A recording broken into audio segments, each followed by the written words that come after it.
God, just leave. Don't wait. Don't. Oh God, don't wait. It will get worse. A plea from Aaron Harris, a longtime friend of Tammy Dawson, now grappling with an overwhelming loss. Police say Dawson was shot and killed by her boyfriend early Saturday morning, a case investigators are calling domestic violence. You deserve security. You deserve respect. You deserve dignity. You deserve to live your life without living in fear. 2:40 in the morning. Beaumont, Texas. A phone rings at 911 dispatch. The caller tells the operator his girlfriend has been shot. He says they were fighting over a gun. He says it just went off.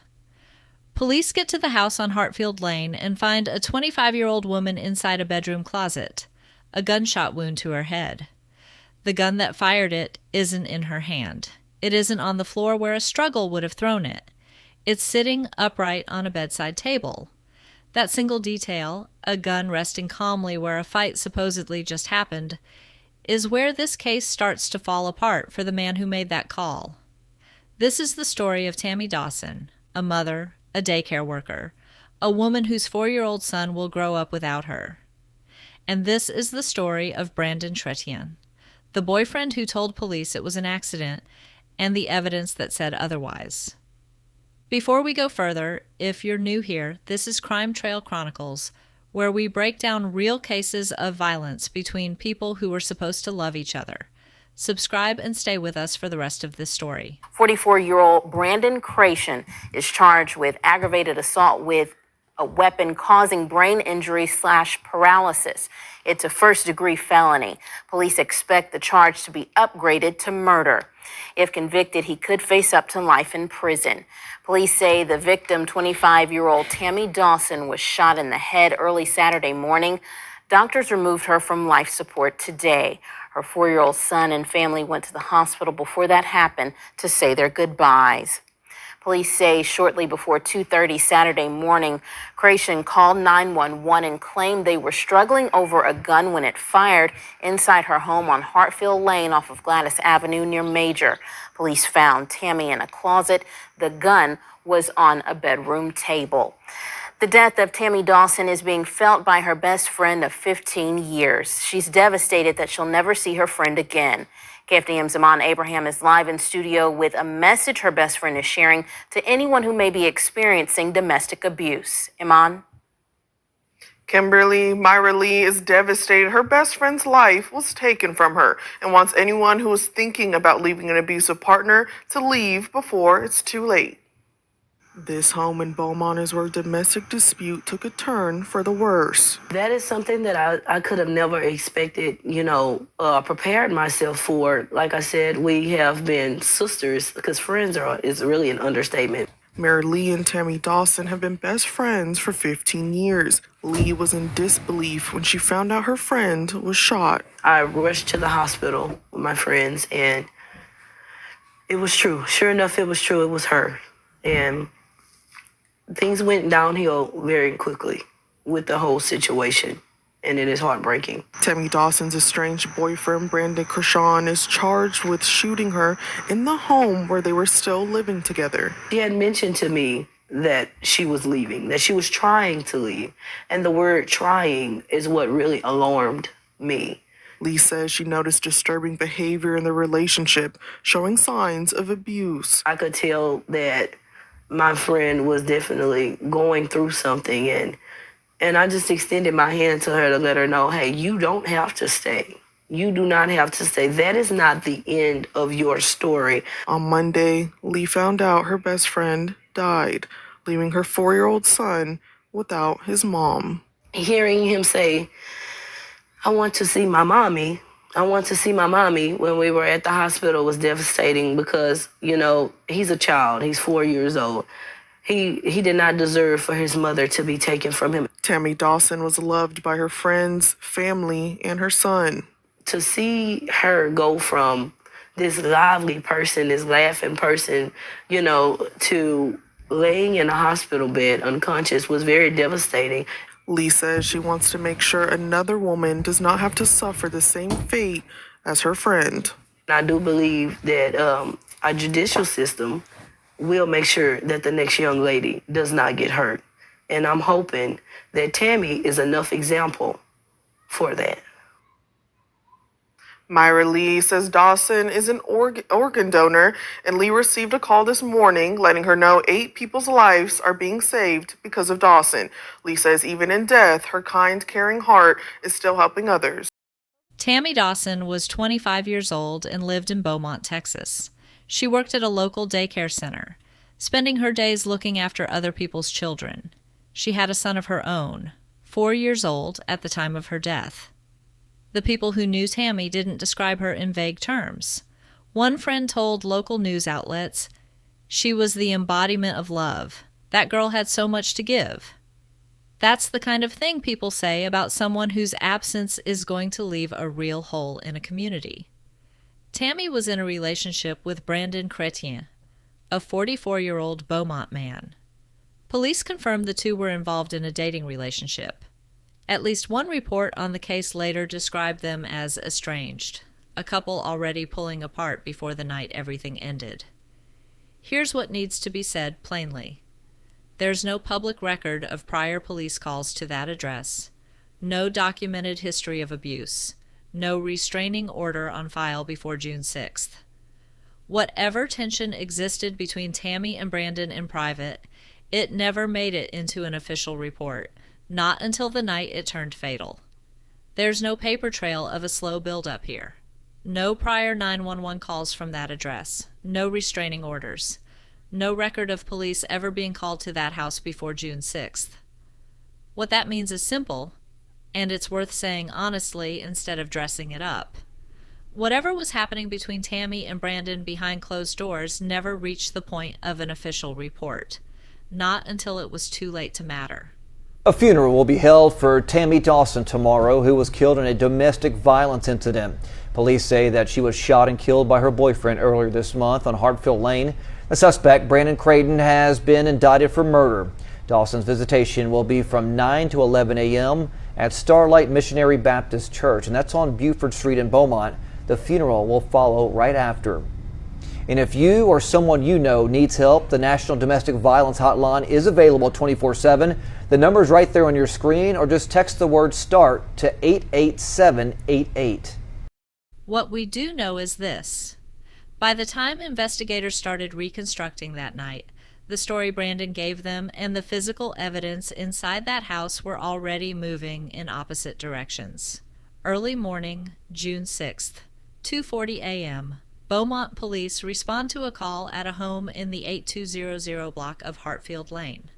Someone has been shot. The caller is Brandon Chretien. He tells the dispatcher he and his girlfriend Tammy Dawson got into a physical struggle over a handgun. He says the gun discharged during that struggle. He says Tammy was hit. Officers arrive and move through the house. They find Tammy inside a bedroom closet, a gunshot wound to the head. She's alive but critical. The gun involved in the shooting isn't near her. It isn't on the ground where two people wrestling for control of a weapon would have dropped it. It's resting on a bedside table, set down, not discarded. Paramedics rush Tammy to St. Elizabeth Hospital. She arrives with a traumatic brain injury. Doctors list her in critical condition and go to work trying to keep her alive. Back at the house, Beaumont PD's Criminal Investigations Division and Crime Scene Unit move in. Detectives and forensic technicians spend hours inside that home, photographing the room, documenting the position of every object, collecting what they need to reconstruct exactly what happened. At one point, animal control is called to remove a small dog from the property so the scene can be processed without interruption. Tammy never wakes up. Her condition slides from critical into a vegetative state. 2 days later, on June 8th, she's taken off life support. She's pronounced dead. The moment she dies, the entire legal framing of this case changes. This is no longer an assault investigation. It's a homicide. Brandon's account never changed. A struggle, a gun, an accident. That was the story from the first 911 call, and it stayed the story. But investigators don't build a case on what someone says happened. They build it on what the room tells them, and the room was telling a different story. Start with where Tammy was found. Not in the middle of the bedroom, not near a doorway, not in any position that matches two people grappling for control of a weapon. She was inside a closet. That's not where a struggle ends up. That's a location that raises a question the moment you see it. Then there's the gun. In a real struggle over a firearm, the weapon doesn't end up sitting neatly on a bedside table. It gets dropped, it gets kicked, it ends up wherever the fight ends. This one was placed. Investigators pulled the forensic evidence and the medical findings from Tammy's injury and lined them up against Brandon's version of events. The conclusion they reached was direct, and it was stated without hedging. The wound was not self-inflicted, and it did not match the mechanics of a struggle over a gun. Officials said plainly that Tammy was shot and killed by Brandon Chretien. That finding didn't leave room for the accident explanation to survive. Brandon was taken into custody the night of the shooting. The initial charge was aggravated assault with a weapon causing brain injury or paralysis, a first-degree felony. He was booked into the Jefferson County Correctional Facility. Bond was set at $1 million, with conditions attached if he made bail. GPS monitoring, no firearms, no contact with witnesses. Then Tammy died. On June 17th, a Jefferson County grand jury indicted Brandon Chretien on a charge of first-degree murder. Closer to home, friends of Tammy Dawson, the 25-year-old woman who was shot and killed by her boyfriend over the weekend, are speaking out. They're remembering Dawson as loving and full of life while also raising awareness about domestic violence. They're remembering Dawson as loving and full of life while still raising awareness. Yeah, 12 News reporter Daniela Tawada-Palau spoke to a longtime friend since middle school who says that she's been grieving since learning of Dawson's death. Nick, Cladra, domestic violence situations might seem difficult to escape for some, but for Family Services of Southeast Texas, they say there's help available and it's never too late to leave. I just leave. Don't wait. Don't. Oh God, don't wait.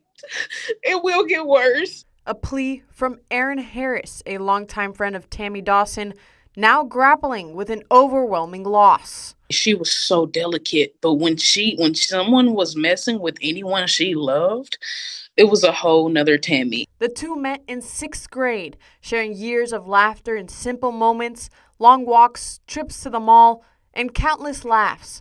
To her, Dawson was someone who always put others first. She was the embodiment of love. Oh, that girl had so much to give. And maybe sometimes too much to give.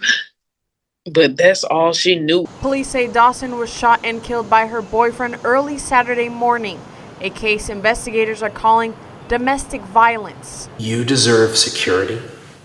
You deserve respect. You deserve dignity. You deserve to live your life without living in fear. State data shows aggravated assault was the second most common family violence offense in Texas in 2025, with most incidences happening inside the home, something advocates say is all too common. The very first thing most abusive, controlling, significant others, what they will do is they will try and isolate a victim from their family members, from their friends, because they know that if family and friends see their interactions, they'll know it's not okay. They'll know this person is no good for their loved one. Bennett says it's never too late to leave a dangerous situation before it turns deadly. While every case is different, he urges people to speak up if they see warning signs. We have to want better for us. Because as much as we save other people, we need saving too sometimes, and we just can't stay. If you are someone who needs help, Family Services of Southeast Texas offers a 24/7 hotline at 409-832-7575, as well as residential and non-residential services if needed. A case that started as an assault investigation was now a murder prosecution. built directly on the forensic conclusion that Tammy's death was not an accident, but an act committed against her. As of the most recent reporting available, Brandon remains held at Jefferson County on that $1 million bond, with the case moving through the Texas court system. No trial date or verdict has been publicly reported yet. Bond has now been set for a man accused of shooting his girlfriend in the head, causing a brain injury. 44-year-old Brandon Chretien was charged with aggravated assault with a deadly weapon causing brain injury and paralysis. That is a first-degree felony. He could face up to life in prison if convicted. This morning, Magistrate Richard Hughes setting bond at $1 million. Police responded to the shooting at about 2:40 Saturday morning in the 82nd block of Heartfield Lane off Gladys near Major Drive. When police arrived, they found a woman with a traumatic brain injury, and Beaumont EMS transported her to a hospital where she remains in critical condition. According to the preliminary investigation, the victim and the suspect were involved in a dating relationship. Detectives with the Criminal Investigations Division and members of the crime scene unit processed the scene and continue to investigate the circumstances surrounding the shooting.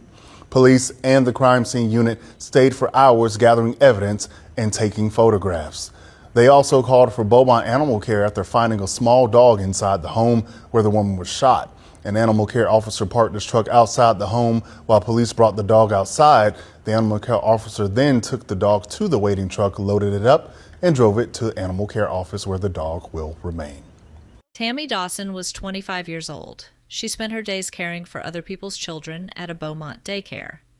She leaves behind a 4-year-old son who will grow up without her. The people who knew her didn't remember a case number. They remembered someone who gave constantly to everyone around her. There's a reason cases like this keep getting told. Not for shock value, for the reminder underneath them. A relationship that ends in violence doesn't always announce itself in advance. If something feels unsafe, that feeling is reason enough to reach out for help before there's a police report to file. If you or someone you know is in a dangerous relationship, contact the National Domestic Violence Hotline. Reaching out is never the wrong call. That's the story of Tammy Dawson. If cases like this matter to you, subscribe to Crime Trail Chronicles for more coverage of the people and cases behind these headlines. And let us know in the comments what stood out to you most. Thanks for watching.